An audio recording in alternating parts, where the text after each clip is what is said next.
My name's Steve Landers, and I'm a sewer system operator in the City of Urbandale. I believe the City of Urbandale is very efficient at cleaning off the streets. We attack the mains first to try to get traffic moving around, and then we work our way into the residentials. And we will work through until we get to a point where we're comfortable with how the roads are and make sure that they're passable and cleaned off.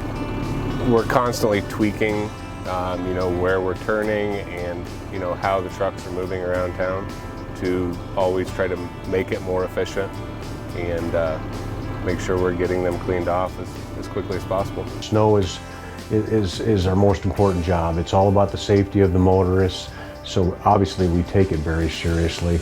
We're fortunate here in Urbandale. We've got adequate staffing. We've been given quite a bit of equipment so we can do the job at a high level. Some of the most challenging things are just staying safe. We're out in the worst conditions possible and just working together to try to get everything cleaned and make sure everything is safe for everybody else. You take pride in, kind of how it looks after it's all done. It's a mess, and then you get out there and you can say it's all cleaned up and it looks great. So.